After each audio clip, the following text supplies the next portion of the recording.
Olá, Ju aqui. Voltei para o canto 24. No primeiro momento, antes de eu começar a leitura, eu abri a possibilidade, eu cogitei a possibilidade, mas que foi quase estabelecido como uma promessa de comentar, talvez, traduções. Eu não me sinto à vontade de comentar traduções no momento, uma vez que eu própria não estou habilitada, né, oficialmente, né, não tem ainda nenhuma tradução em meu nome que tenha saído, ou um papel que diga que eu sou uma boa tradutora. Então eu não me sinto à vontade de comentar traduções, mas para não passar em branco, haja vista que tenha aparecido uma promessa, o último canto eu vou ler de uma outra edição. É o. Como é que é o nome do homem? Ítalo Calvino. Traduzido em poemas. É, Vou buscar dar uma afinada aí no meu grego para ler para vocês, pelo menos ler para a gente, né? Esse é um momento íntimo comigo também que eu estou compartilhando, aproveitando, né, o advento da tecnologia, certo? Eu própria não li esse canto em outra tradução anteriormente à tradução, à leitura que farei agora, né, em breves momentos. Mas é para que a gente tenha uma percepção, né, dos tipos diferentes de tradução. Essa é uma edição bilíngue da Odisseia, então tem aqui as partes em grego. Eu, eu acho que é a terceira vez que eu estou sendo alfabetizada em grego, né? Então é um esforço constante, uma batalha aqui. Eu gostei da experiência de fazer leituras compartilhadas, é sempre uma motivação. Ainda não me sinto, né, à vontade para tecer comentários sobre alguns personagens específicos, como também é, pareceu uma promessa, correto?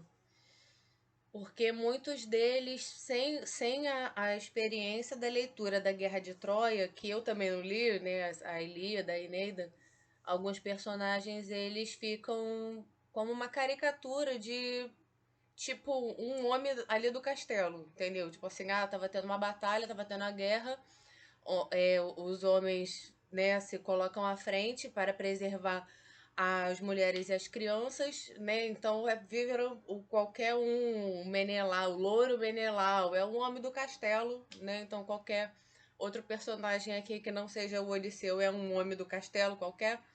Então, né, me perdoem aqueles que estudam mais profundamente a mitologia grega. Eu não me sinto à vontade de tecer comentários sobre outros personagens e nem sobre o próprio Odisseu.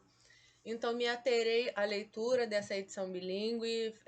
Isso é feito em forma de poema. Não vou deixar aqui, mas no Instagram, um trechinho dessa edição lida em grego. Vou afinar aí minha alfabetização mais uma vez, para trazer pelo menos, olha, uma página com certeza, mas talvez eu consiga 3 páginas aí até o final dessa semana. Até sei lá quando, né? Vai ficar aí o registro, certo? Então, canto 24.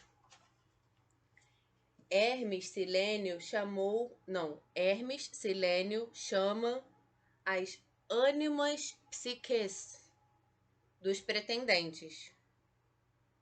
Aviva os ânimos, né? Fala alô, terra chamando.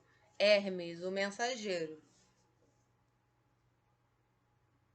Porta a verga, bela, áurea, com que fascina o olhar dos homens que deseja e desperta os dormentes. Quando a pulsa, seguem-no estridulando. Tais e quais no breu da gruta morcegos estridulam no revoo. Se um deles cai de um cacho, mutuamente pensos a pedra, em bloco estridulava o grupo Hermes, a testa, Salvador, por sendas de bolor. transporta a correnteza oceânica e a rocha branca transposto o limiar do sol e o sítio onírico do sonho alcançam, afinal, a campina asfodélia, logradouro de ânimas psiqueis, dos ícones, dos perecidos. A alma encontram do Pelei de Aquiles e de Patroclo, de Antíloco, Belais e de Ájax, porte ímpar, o mais belo entre os Dânaos, só atrás do filho altivo de Peleu. A seu redor apinham-se e a ânima abatida de Agamêmnon chega, circunacompanhada de outras tantas mortas, como ele na mansão de Egisto, onde se rendem à moira do destino. A ânima, o alento psíquico do Aquileu profere antes das outras. Pensávamos que, ao júbilo fulminador a Zeus, fosses o herói eternamente mais benquisto, chefe de guerreiros, fortes, muitos. Em Troia, onde aqueus sofremos tantas dores, mais a moira fatal, que, ao ser que nasce, nunca desdenha, tinha de postar-se ao flanco teu, precoce, tombaras nos confins troianos, gozando de honores próprios ao primaz. Os pan-aqueus teriam-te erigido um túmulo e a imensa fama alcançaria no porvir teus filhos, mas te colhe a morte melancólica. E a ânima do Atreide então lhe disse: Aquiles, aquinhoado, símile dos numes, longe de Argos, perdeste a vida em Ílion. Circuntombam teucros e aqueus ao teu redor lutando, imenso na imensidão, e memore na condução dos carros. Em pulverulento turbilhão jazias. Todo o dia combatemos, não cessáramos a rusga pantotal, não acessar a Zeus com um tufão. Rente ao navio, extra-querela, leito acima, o belo corpo ungimos depurado. Sobre ti, os dânaos espargem pranto cálido, cortam cabelos. Ouvindo o anúncio, tua mãe surgiu do mar, com ninfas imortais. O grito ecoa, oceânico, divino. Subtremor infunde aos acaios. Teriam subido as naus bojudas se um dos homens não o vetasse. Um multisabedor de outrora, Nestor, o conselheiro de presteza máxima,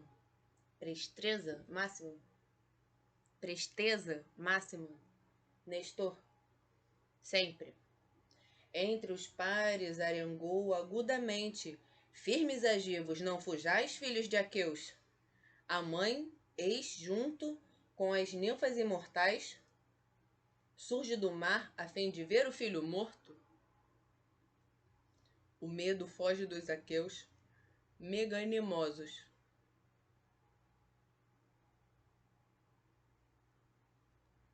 Filhas do ancião do mar circunteperfilaram-se, piedosas, ululantes, vestes ambrosíacas, lançando sobre o corpo. As 9 musas cantam um treno uníssono em timbre belo e lácrimo nenhum aqueu verias, tanto a musa límpia os comoveu. Por 17 dias, noites choramos, numes imortais e nós efêmeros. Na noite subsequente, ardeste ao fogo, pécoras, por ti queimamos muitas pingues, bois de cornos curvos.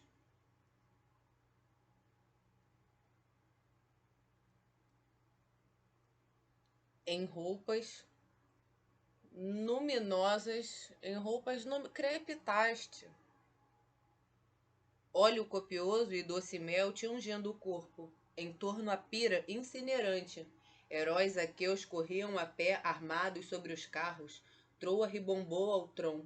A flama Heféstia te anulando, teus ossos brancos mergulhamos na alvorada em óleo e vinho. Tua mãe nos dera a ânfora dourada, Dom Dionísico nos dissera, obra do renomado Hefesto. Ali jaziam teus ossos alvos, Aquiles, com a ossada do Menécio Patroclo, os restos de quem honoravas mais que os outros companheiros, morto o caro Patroclo Antíloco, tratamos de depor alhures. Sobre eles erigimos túmulo de vulto, o sacro exército de argivos lanceadores, num promontório projetado no Helesponto, visível à distância pelos navegantes, os que hoje vivem e os que ainda hão de viver. Aos nomes tua mãe rogou presentes pluribelos, que expõem no coração da liça a insignes aqueus. Exéquias eu já vira de muitíssimos heróis, quando os rapazes portam sumaríssimas vestes de luta, assim que morre um basileu, mas muito mais admirarias, caso viras os prêmios multilindos que depois por ti a ninfa Tétis, pés de prata.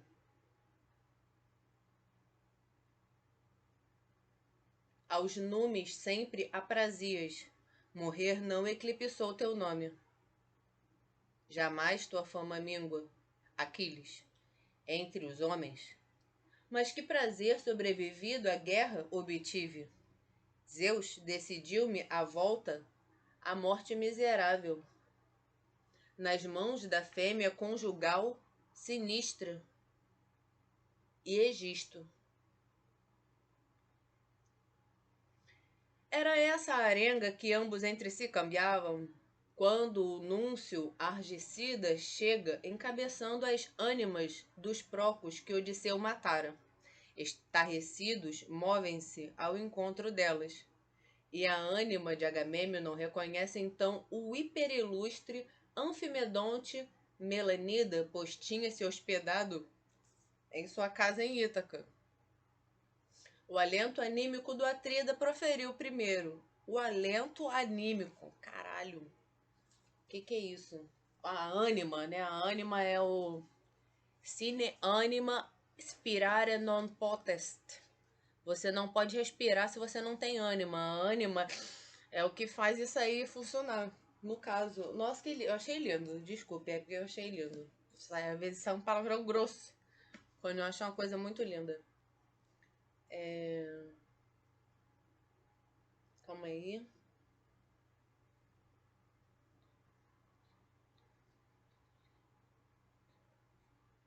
O alento anímico do Atrida proferiu primeiro.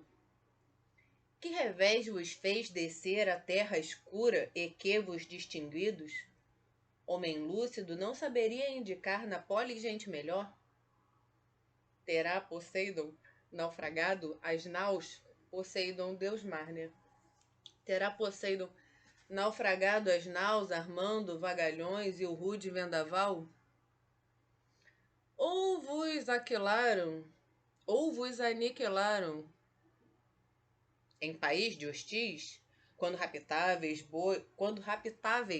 bois e ovelhas, ou lutáveis por uma cidadela e suas mulheres.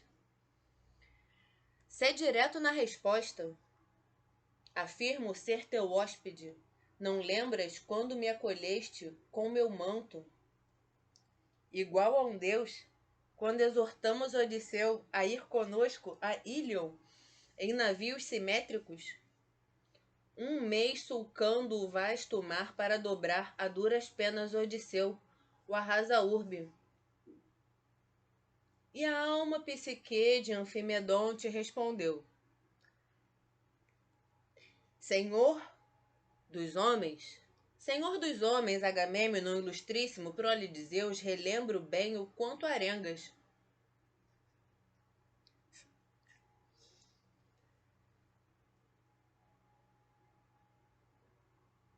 Serei fiel e exato em fatos que relato sobre como se deu o nosso triste fim.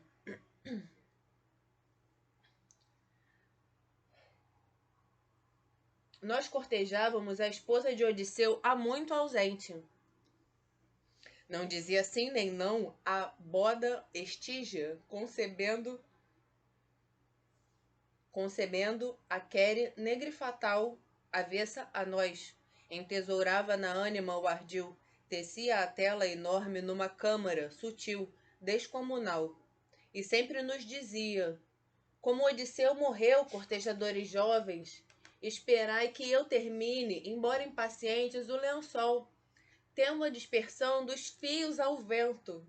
Sudário.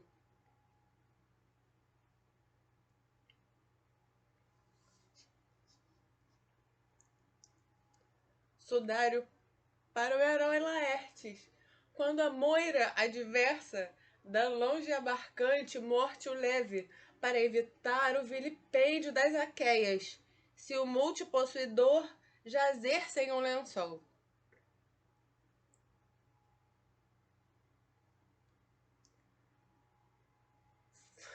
Desculpa a falta de maturidade, é a primeira vez que eu tô lendo essa tradução, que é belíssima. Eu achei belíssima essa tradução.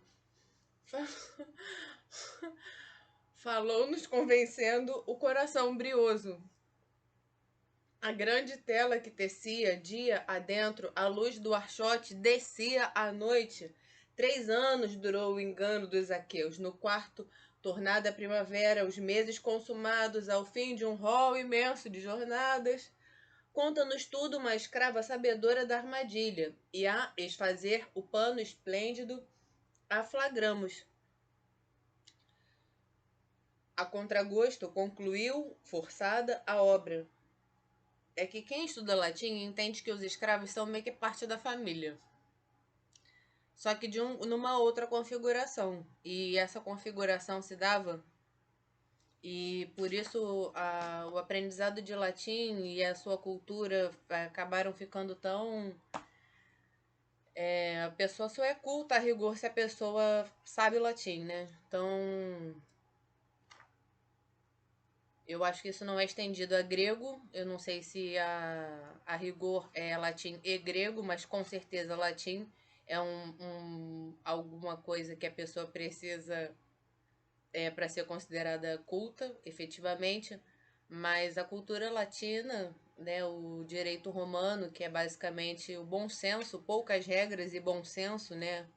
Observação do que funciona a título de esse bom senso ser aplicável à maioria das pessoas, e a retórica era a arte do julgamento, na verdade, né? Você separa casos gerais de casos particulares e suas circunstâncias. Então, nesse sistema, os escravos fazem parte da família, e a mulher, quando nasce bonita, ela sabe que ela vai ser a dona de uma casa. Quando a mulher nasce feia, ninguém nem quer ser amigo dela. Então, a condição de escrava, na verdade, era o que possibilitava essas mulheres terem convívio e amizade. A verdade é essa, né? Mas isso, no geral, não era dito dessa forma. A pessoa tinha que ir lá, ler latim, ser culto primeiro, para depois entender todo esse funcionamento da humanidade que nos precede. Certo? A grande tela que tecia dia adentro a luz do archote descia à noite. 3 anos durou o engano dos aqueus. No quarto, tornada a primavera, os meses consumados, o fim de um rol imenso de jornadas, conta-nos tudo uma escrava, sabedora da armadilha, e a esfazer o pano esplêndido, a flagramos. Estava Penélope destecendo o que ela estava tecendo de noite, e aí a escrava foi lá contar da armadilha, né? Meu Jesus. A Antila, né? Não tinha o nome, tinha serva, mas usava-se basicamente Antila para as escravas mulheres. A contragosto concluiu forçada a obra. Findo o lençol, tecida e então lavada a trama, enorme símile do sol igual à lua, um demo adverso conduziu o herói de Algures nos confins da Campina ao lar do Porcariço. Chegou ali também o filho de Odisseu, provindo da arenosa Pilo em nave negra. A dupla trama, a morte horrível dos rapazes, e vai, Apolis, Pluribela, o filho antes, o divino Odisseu, depois encabeçado em vestes míseras, igual a um mendicante ancião, necessitando de cajado, pobres roupas o agasalhando. Por Eumeu, o porqueiro. Quem imaginaria sua identidade na repentina reaparição, incluindo os velhos? O agredimos com palavras e bólidos. Paciente no íntimo, suporta golpes e injúrias no lar por algum tempo, mas quando o esperta a mente do cronida que sacode a terra, toma o belíssimo armamento com Telêmaco, no talo o depõe, aferrolhando as portas.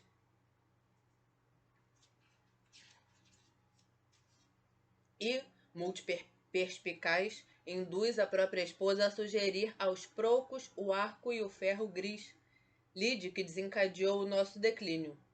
O grupo fracassou em retesar o nervo do arco fortíssimo, ficamos bem aquém.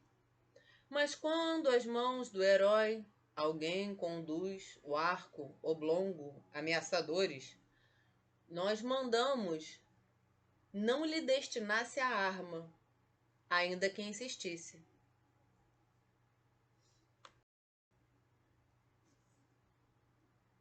Telêmaco, incitando-o, não nos obedece, e o multipadecido herói em posse dele vergou o fácil, perfurou segures férreos. Plantado na soleira, seteou os dardos ágeis, olhando tétrico.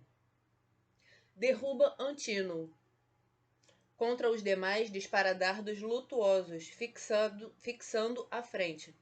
Os corpos mortos se empilhavam. Era de cogitar tivesse um deus aliado. Movidos por furor, a morte se alastrava por todo o canto. Hórridos gemidos vinham das cabeças truncadas. Fumo rubro o solo exalava. Eis,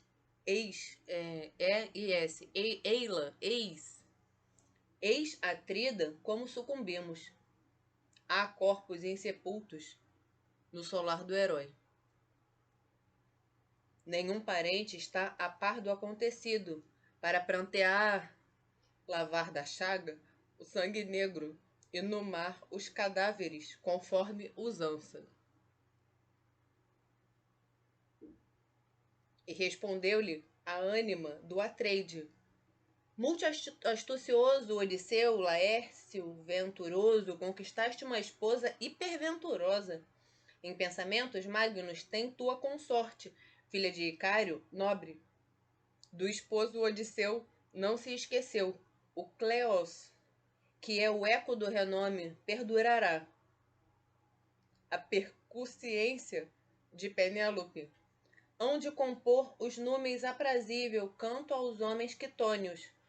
Outramente procedeu a Tindarida, matadora do marido. E um canto, estígio, há de inspirar nos homens. Péssimo parâmetro as volúveis e as sensatas. Tal era o teor do diálogo.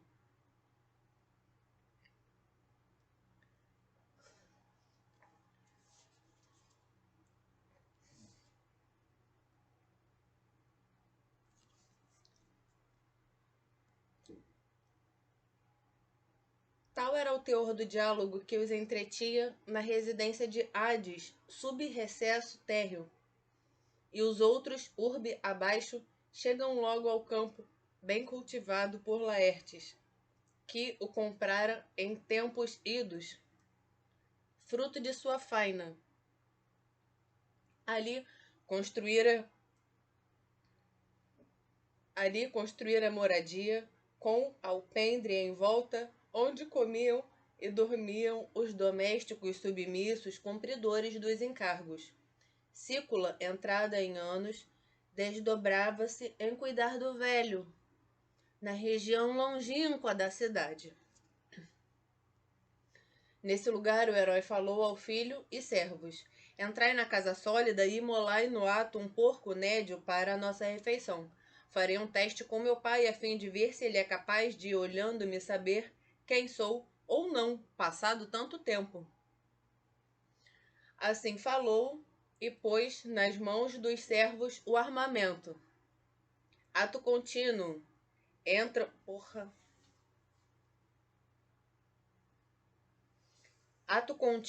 Entram namorada e Odisseu dirige-se ao pomar polifrutoso, onde, se enveredando no seu vedo, não vislumbra Dólio, seus filhos ou criados empenhados em recolher espinhos para uma das sebes do plantio, entestados pelo próprio Dólio. No sítio bem podado, foi dar com o pai, que mondava um arbusto em vestes rotas, sujas, grevas de couro, à perna, contra acúleos, luvas nas mãos contra o espinheiro. De pelame cáprio, o barrete moldava-lhe a cabeça. A dor recrudescia. O peito de Odisseu, multipaciente, aflige assim que apercebeu o quanto a senectude o consumira. Bem embaixo da altíssima pereira, estanca e chora. A mente e o coração decidem se ele beija o pai, lhe conta tudo, como remontara, o abraça, ou se primeiro o indaga e o põe à prova. Puta que pariu, hein?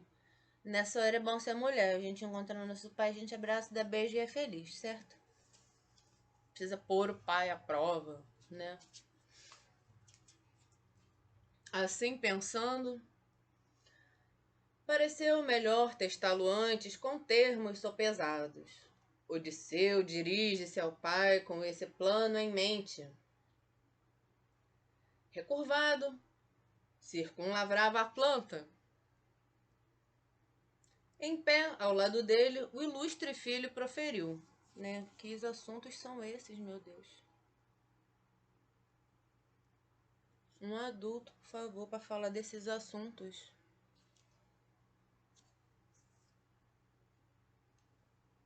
Meu Deus, que loucura. Assim pensando, pareceu melhor testá-lo antes com termos sopesados. Odisseu dirige-se ao pai com esse plano em mente.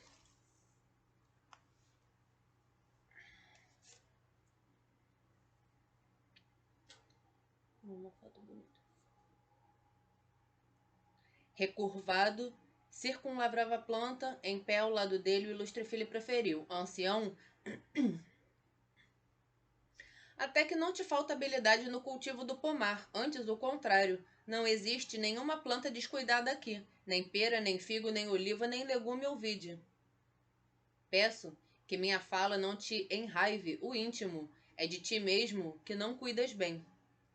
A triste ancianidade pesa, estás em sujo andrajo.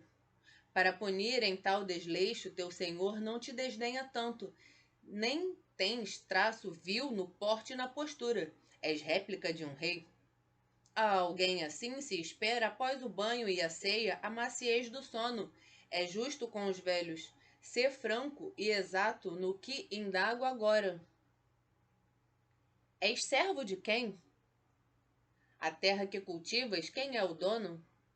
Rogo, sinceramente, tanto a outro ponto para eu saber se estou de fato em solo itáceo, como me disse um viajor pouco simpático, lacunar.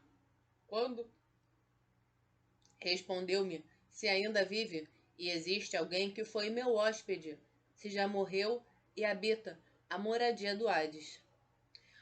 Ouve atentamente o que eu direi, é só o que peço. Certa vez acolhi alguém que veio ao solo avoengo e nunca mais chegou à minha casa. Outro mortal originário dos confins, que fosse mais querido a todos nós. Dizia ser de família Itácia e que o avô paterno, Arcésio, era pai de um homem designado Laerte. O recebi de braços ampli abertos e, o conduzia ao paço. Minhas posses não eram pequenas, o que permitiu lhe dar regalos de que o hóspede é merecedor. 7 talentos áureos hiperlavorados, uma cratera pan-argênia antológica nos flóreos arabescos, 12 mantas simples, outros tantos tapetes, outros tantos belos lençóis, além de 12 túnicas e 4 habilíssimas antilas, graciosas, ótimas, em obras raras, que ele então selecionara. E o pai, às lágrimas, lhe disse: forasteiro, não chegaste à localidade equivocada, contudo a gente da ubris, gente torpe, a oprime. O muito que lhe deste não frutificou. O encontraras vivendo em seu rincão Itácio, irias com lauto contracâmbio de benesses com gente Xênia, com generosa Xênia, lei a quem doou primeiramente. Fala com sinceridade. Em que ano foi que aconteceu de receber esse alienígena infeliz, meu filho? Se um dia o foi. Amaramoira. É uma palavra só. Amaramoira, sem os seus cardumes, comem sua carcaça longe de Ítaca, presa, senão de fera e abutre. Não foi dado à mãe chorá-lo, nem pousá-lo na mortalha, ao pai, a nós, os genitores. Nem Penélope, esposa Polidotes, pranteou, conforme usança, sobre o leito, lhe cerrou as pálpebras, prêmio dos mortos. Sê sincero ao que eu pergunto. Quem és? Quem são os teus? Tua polis, onde fica? Onde aproou a nau veloz que te portou com sócios divos? Quase. Mercador, vieste em nave de outrem que zarpou quando zarpaste? E o herói plurissolerte, respondeu: pois bem, serei minucioso no meu relato. Sou de Alibante, logradouro do meu passo belo. Meu pai é o magno Polipemonide, afidante. Meu nome é Epérito. Um demo me arrojou da Sicânia aqui, a contragosto. Fundeei o navio à beira-campo, longe da polis. Faz 5 anos que Odisseu nos deixou. Moiraziaga. Benfazeja, as aves voaram à direita. Alegre despedi-me. Alegre ele partiu. O coração dos dois ansiava o reencontro, o câmbio de tesouros. Falou, e a nuvem negra da amargura encobre Laerte. Lhe recolhe o pó fuliginoso e o versa na cabeça gris, chorando a cântaros. O coração comove e, ao remirar o pai, irrompe nas narinas um prurido acre. Planta, circunnascente, o abraça no ato, o beija e diz: perguntas, pai, por mim? Retorno 20 anos após a pátria ancestre. Cessa o pranto, não mais te lamuries, nada deixarei de relatar, mas urge que eu o faça presto, pois que matei os pretendentes no palácio para vingar a sordidez e a dor da angústia. Laerte rebateu: se verdadeiramente retornaste, Odisseu, meu filho, exibe um signo plenividente com que me convenças. Disse-lhe, em resposta, Odisseu multi-astucioso.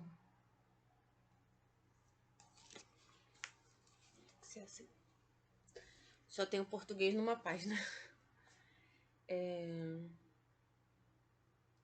Disse-lhe em resposta Odisseu multi-astucioso: fixa o teu olhar inicialmente na ferida que no Parnaso o javali de alvos colmilhos gravou em mim quando em vista a minha avó e ao pai de minha mãe o lobo em si autólico, a fim de receber os dons que prometera me dar quando nasci. Enunciarei as árvores do pomar que me ofereceste um dia. Todas ia pedindo atrás de ti pelo frutal. Era um menino e nomeavas cada qual. E ganhei 13 peras, 10 maçãs, 40 figos. Ficaste de me dar 50 renques.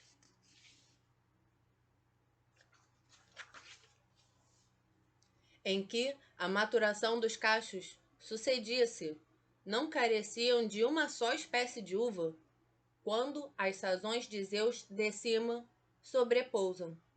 Falou. O coração e os joelhos se esboroam, reconhecendo os signos que Odisseu desvela. Circum abraça o filho tão benquisto e o multipaciente. Só o pai conhece o filho e só o filho conhece o pai. Está escrito na Bíblia. Meu filho, não entende nada, mas o pai do Odisseu entendeu. Circum abraça o filho tão benquisto e o multipaciente divinal, o herói, sustém-no exânime.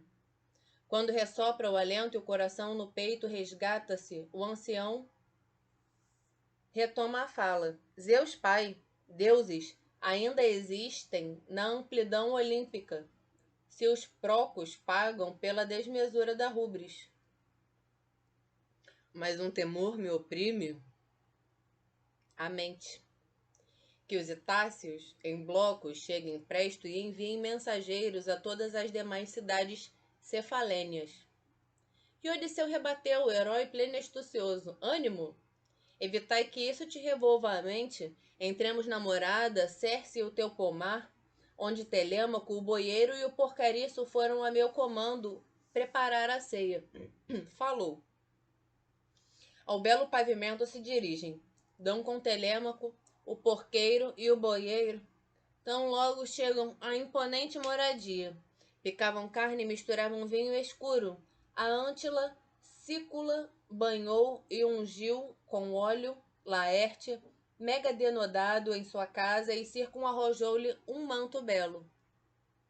Atena, postada rente, os membros do pastor de povos revigorou, o fez maior e espadaúdo. O filho estupefato o mira quando deixa a banheira, ícone de um imortal no porte. Foi quando então lhe disse ao Líger as palavras: Pai, um dos bem-aventurados, aprimora teu porte e tua expressão, que apraz a quem te escuta. Te escruta. Laerte inspira o sopro da sagácia e diz: Zeus Pai, Atena, fora eu ontem qual fui na invasão de Nérito, urbe bem construída, um enclave na encosta, basileu de todos os cefalênios, fora assim em nosso passo, ombros encouraçados, enfrentando os procos, deixara inúmeros de joelho no solar, para que em tua ânima regozijasses. Era como arengavam mutuamente. Finda a lida, assim que aprestaram o repasto, sentam-se nas sédeas e nos tronos, um ao lado do outro, provando quase os víveres. Desponta Dólio, Geronte, e os filhos companheiros do Geronte, da faina camponesa. A esposa Titiliana de Dólio, responsável pela culinária zelosa do ancião, desde que a ancianidade o tinha, fora atrás dos seus. Assim que vem, o herói o reconhecem. Param de estupor, mas Odisseu, afável, lhe dirige a palavra. Senta, senhor, e come, evita o estupor. Não é de agora que esperávamos chegaras no campo, a fim de começarmos a cear? Falou assim, e Dólio, abrindo os braços, corre em sua direção, segura o carpo e beija-lhe a mão. Profere alígeras palavras. Caro, tanto sonhamos com a tua volta, embora incrédulos, um Deus te conduziu.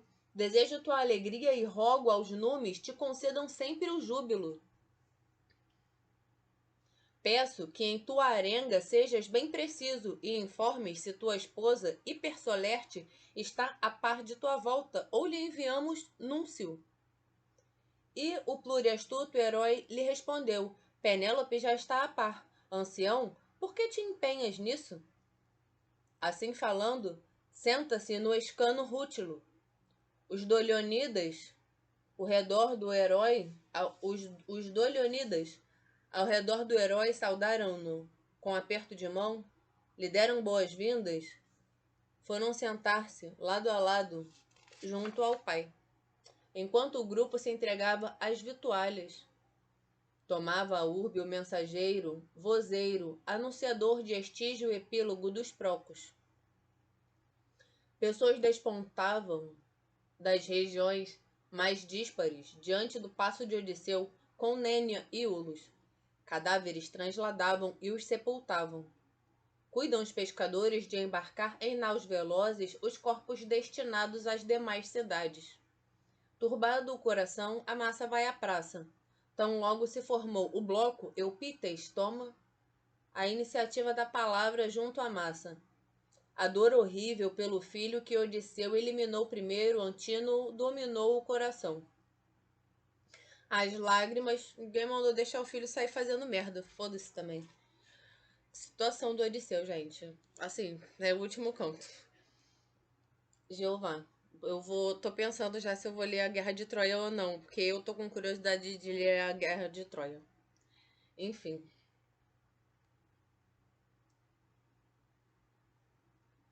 Tão logo se formou o bloco, Eupíteis toma a iniciativa da palavra junto à massa. A dor horrível pelo filho que Odisseu eliminou primeiro, Antínoe, dominou seu coração.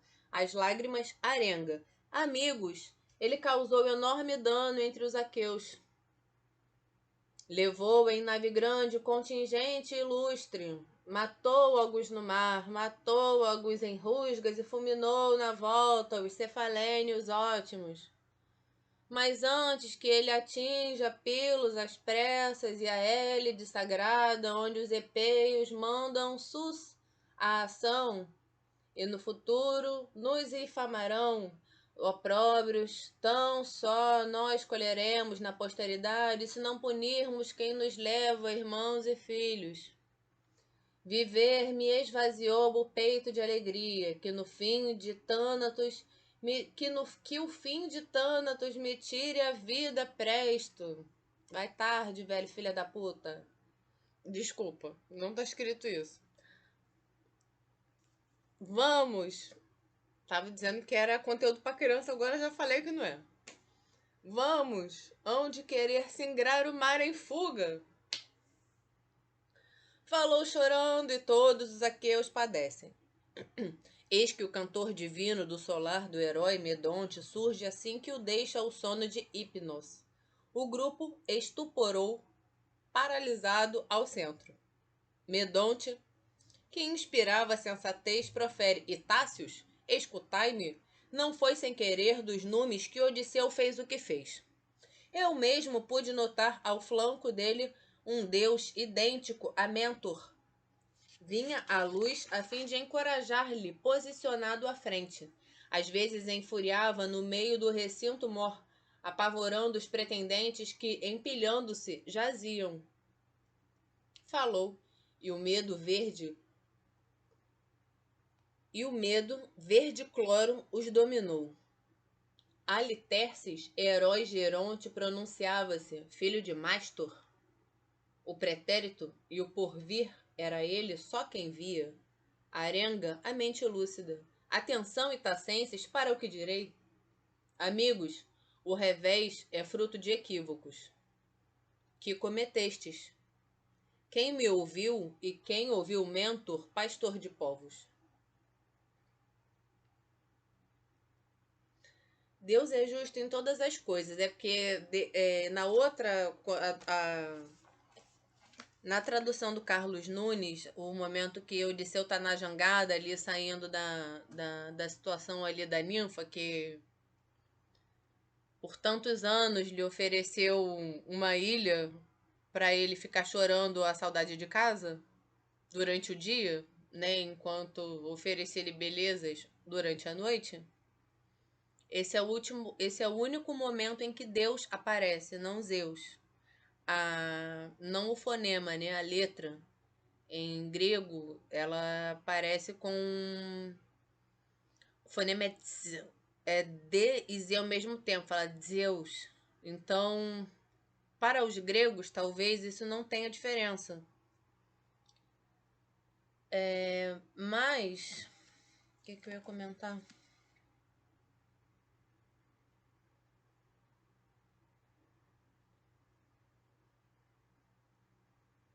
Mas Deus é justo em todas as coisas, porque a todos ele oferece uma palavra de orientação. Seguir uma orientação faz parte do livre-arbítrio. Você pode seguir uma orientação ou você pode não seguir. conforme ele fala, o seu coração. No momento da ação, no momento em que Bereshit, né, que é a palavra hebraica ai meu Deus, que significa rocha, que é a mente de Deus, né, que ali são os 6 primeiros dias da criação. Deus primeiro vai criar na mente dele, nossa, o mundo tá escuro, então, poxa, e se for feita a luz, né? Então, os 1000 nomes de Gaia, né? Então, a face feminina de Deus, né? Deus é o criador, é um só, é o Voldemort, né? O que não pode ser nominado, que seja santificado o nome de Deus. Então, ele vai criar isso primeiro na mente e vai sentir como é tudo, né? Não é como você forçar uma ação. Nossa, mas eu tô com isso aqui, a nossa, então, tipo, não podemos reduzir a malha da realidade ao nosso raciocínio, porque o processo intelectivo é bastante mais complexo e são 9 as faculdades da alma. Eu não me recordo se a razão é uma faculdade da alma, ou se a gente só chama isso de intelecto, o que engloba, na verdade, a porção intelectiva e a porção ratificada. Então, tiveram personagens a avisar os outros. Ouve quem quer, porque assim é o livre-arbítrio, e me parece que os gregos lidavam com isso muito bem, né? Tinham anciãos para fazer a leitura de voos de águias.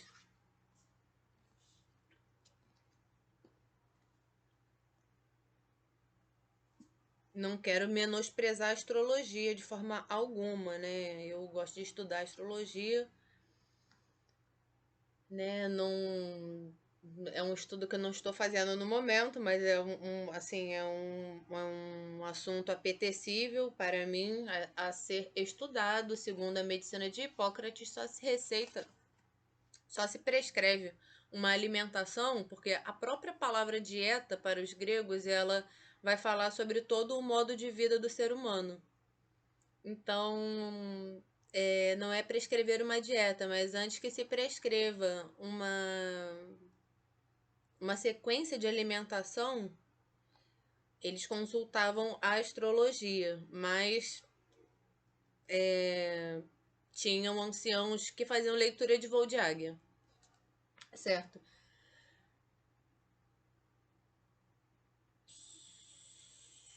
Quem me ouviu e quem ouviu Mentor, pastor de povos, não cedeu à insânia dos moços arrogantes, firmes no delito de devastar os bens e de humilhar a esposa de um grão-herói que não retornaria, diziam.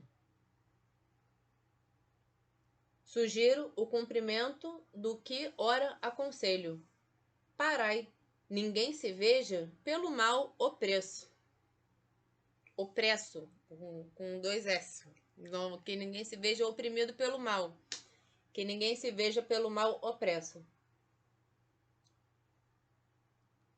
Acabou a arenga do filho do Mástor. Mais da metade da plateia em pé ulula, enquanto o resto, unido, não se move, nada contente com um tal conselho, preferindo ouvir Eupites. Buscam o armamento às pressas. Tão logo o bronze e o rútilo envergaram, juntaram-se diante da enorme cidade. Vai ver, eles vão insistindo na merda. Tem a primeira, tem a segunda, os avisos vão sendo dados, né? Vão insistindo na merda. É lindo. Eu amo, eu sou apaixonada por essa leitura e é com muita satisfação, né, que contra todo o bom senso eu faço essa leitura junto com quem tiver afim, né? Buscam um armamento às pressas, tão logo Bronze e Rútilo envergaram, juntam-se diante da enorme cidadela, encabeçados pelo insensato Eupites. Porra, o cara tá lá bradando. Tá bradando bosta. Pretendia vingar o assassinato de seu filho, mas, tocando-lhe destino idêntico, não mais retornaria. Contudo, Atena dirigiu-se a Zeus Cronida. Cronida, nosso pai superpoderoso, Cronida, nosso pai poder supremo, dize a quem te indaga o que tua mente guarda, prélio apavorante e rixa bélico vocal, ou que entre as duas partes reine a paz? O adensa nuvens, por sua vez, pergunta: filha minha, a que vem o interrogatório? O plano em curso não foi tu mesma que tramou? Tão logo em Ítaca, Odisseu não os puniria? Faze o que te apraza, mas direi aquilo que convém. Agora que Odisseu puniu os pretendentes, que ocorra um pacto basileu de base. Um pacto basileu, leal, eterno e oblívio, pela morte dos irmãos e filhos, difundiremos. Vivam como no passado, concordes? Que a fortuna e Irene, a paz, vigorem. Concluindo assim, incita Palas, já impaciente, num salto descendeu dos píncaros olímpios. Saciada a gana de comer a grata vianda, o herói, pluricarpido, proferiu a todos: alguém vá observar se estão nas cercanias. Calou, e um Dolionida cumpre sua ordem, e sobre um umbral avista todos no arrabalde.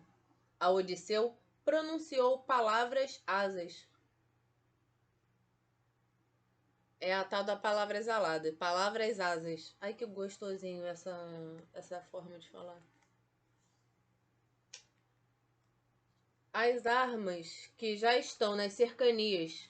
As armas que já estão nas cercanias. Calam, em pé, buscando logo o armamento.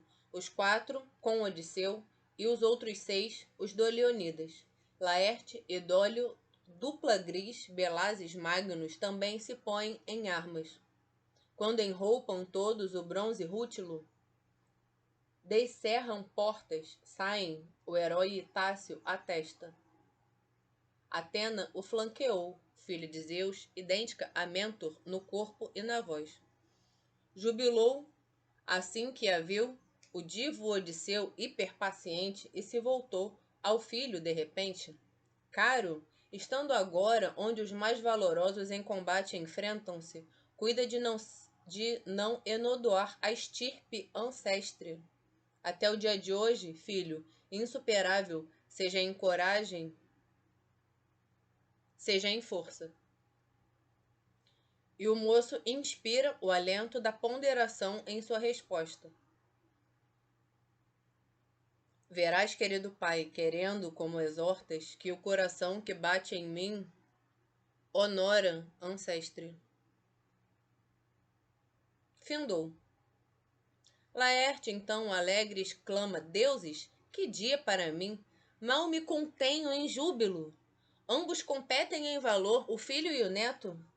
Atena, de olhos glaucos, a seu flanco diz: ó Arcesíade, amado mor dos sócios, invoca a virgem de olhos glaucos e Zeus pai, e logo brande e arroja a lança longa sombra. Palas Atena insufla nele a robustez. Ele invocou a filha do supremo Zeus e logo brande e arroja a lança longa sombra. Tem um hífen, longa sombra. O elmo de Eupíteis, a Ênea face, tem um hífen também, a Ênea face. Não sei o que é a Ênea, mas né, tá aí com hífen. O elmo de Eupíteis, a Ênea face, acerta. Não evita o dardo, cuja ponta fura o bronze? Ao seco som da queda rebombou acima da armadura. O herói e o filho avançam contra os ases com espadas e bigúmeas lanças. Teriam dizimado todos, sem retorno, se Atena, filha do Cronida, abala a terra, não detivera aos gritos o tropel inteiro. Chega de Prélio, morticida, e Tácios, súbito vos apartai, que o rio de sangue estanque. O verde cloro do medo estoma, quando Atenas fala. Ela falou, chega de Prélio, morticida, e Tácios, para apartar o rio de sangue estanque. Das mãos de todos, aterrados, voam as armas e caem à terra, assim que ela atroou. Ou não cansam de se matar, mas cansaram. Para Apolis retornam desejosos de viver. O herói multipaciente urlou, terrível, impetuoso, partiu. No encalço deles, águia altivoejante. Então Zeus arrojou um raio fulgurante aos pés de Atena, olhos azuis.